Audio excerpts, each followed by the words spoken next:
Assalamualaikum warahmatullahi wabarakatuh. Di video kali ini saya akan sharing kepada kalian tips-tips atau cara-cara menghadapi debt collector lapangan pinjaman online yang datang ke rumah kalian.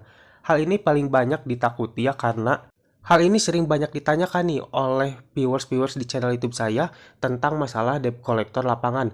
Dalam arti untuk kunjungan debt collector lapangan ini menjadi salah satu hal yang paling ditakutkan oleh para debitur-debitur yang mengalami keterlambatan atau gagal bayar di aplikasi pinjaman online. Namun perlu kalian ketahui ya, untuk kunjungan debt collector lapangan ini sebenarnya tidak ada yang ditakuti ya.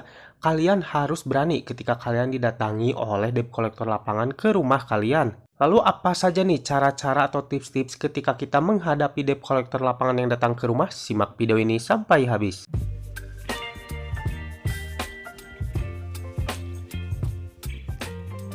Yang pertama adalah terima kedatangannya dengan baik.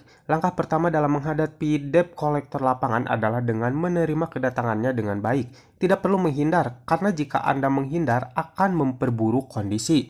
Maksud dan tujuan debt collector ini adalah menagih hutang dengan baik, maka perlakukanlah mereka juga dengan senang hati. Namun beda lagi ya dengan debt collector lapangan yang mungkin datang-datang ujug-ujug marah-marah, ujug-ujug membentak-bentak kita. Nah, kita ini tidak boleh diam saja.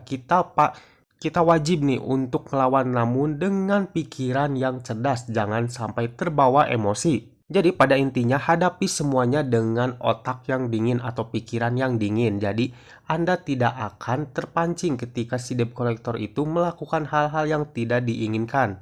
Yang kedua adalah tanyakan identitas, surat tugas, dan sertifikasi debt collector. Jika sudah menerima kedatangannya dengan baik, lalu tanyakan identitas, surat tugas, dan sertifikasi resmi debt collector tersebut.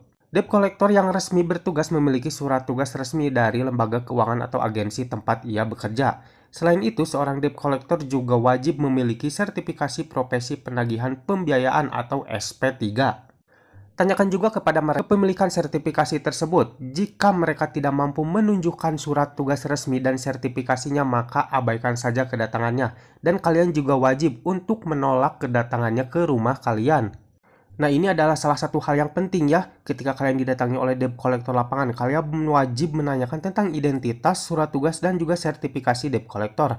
Karena takutnya ada oknum-oknum yang tidak bertanggung jawab yang memanfaatkan situasi seperti ini. Jadi alangkah baiknya ketika kalian didatangi oleh debt collector lapangan, kalian wajib menanyakan tentang identitas, surat tugas, dan juga sertifikasi debt collector tersebut. Biasanya nih, untuk debt collector yang membawa semua dokumen-dokumen tersebut, biasanya debt collector tersebut tuh tidak akan berani melakukan hal-hal yang kasar ya. Jadi mereka akan berkunjung dengan baik-baik kepada kalian ketika kalian mengalami keterlambatan atau gagal bayar di aplikasi pinjaman online tersebut.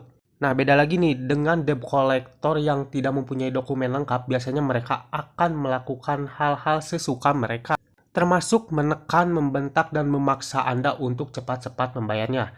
Jadi saya saranin ketika kalian mendapatkan debt collector lapangan yang tidak membawa dokumen-dokumen tersebut, alangkah baiknya kalian jangan pernah memberikan dia masuk ataupun kalian melayaninya. Abaikan saja atau bila perlu kalian tolak untuk kedatangannya ke rumah kalian.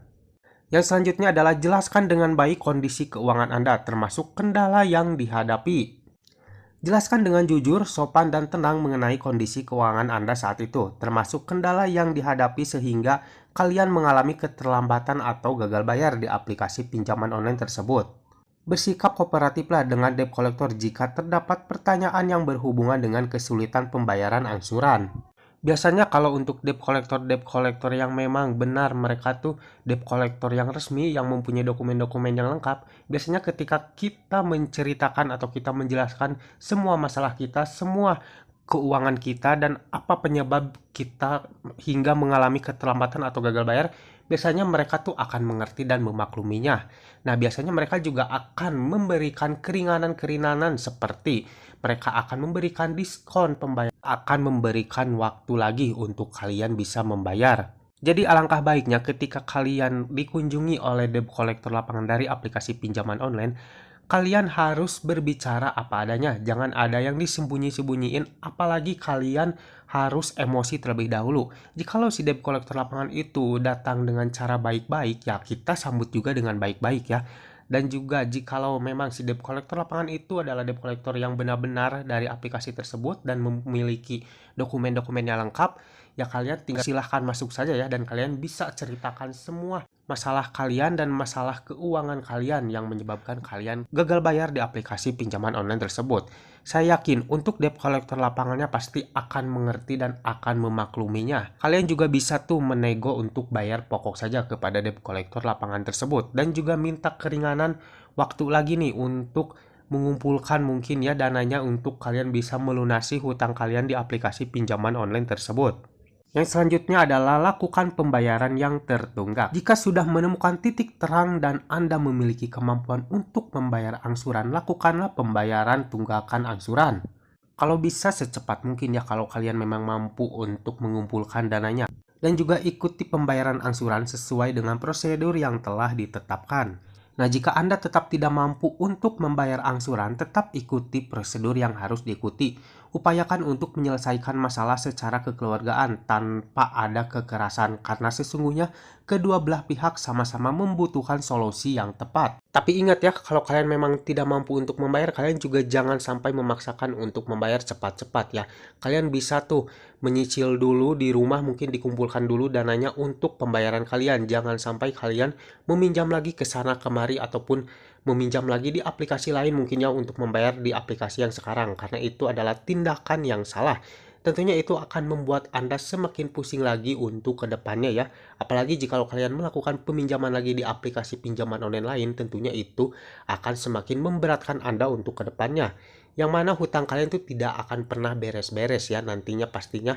Untuk hutang kalian itu akan semakin membengkak, dan saya yakin jikalau kalian melakukan peminjaman lagi di aplikasi pinjaman online lain, pastinya kalian juga akan mengalami keterlambatan lagi di aplikasi lain, karena mungkin untuk hutang yang kemarin juga itu untuk membayar hutang yang di aplikasi yang pertama ya.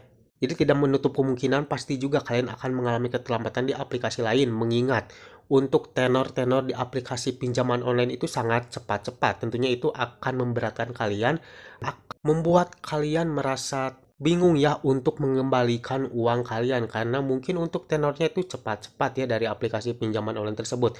Nah, hal tersebut itu yang akan menyebabkan kalian gagal bayar lagi atau mungkin mengalami keterlambatan lagi di aplikasi pinjaman online lainnya, dan tentunya nantinya juga akan ada denda keterlambatan yang semakin menumpuk di aplikasi lain. Nah, perlu kalian ketahui juga ya, ketika kalian mengalami keterlambatan atau gagal bayar di aplikasi yang selanjutnya, nah untuk debt collector lapangannya itu pasti tidak akan sama dengan debt collector lapangan di aplikasi yang satu. Mungkin kalau di aplikasi satu itu mereka baik dan mereka memberikan keringanan ya, memberikan diskon pembayaran. Nah, di debt collector lapangan yang selanjutnya mungkin tidak akan melakukan atau memberikan keringanan-keringanan seperti itu.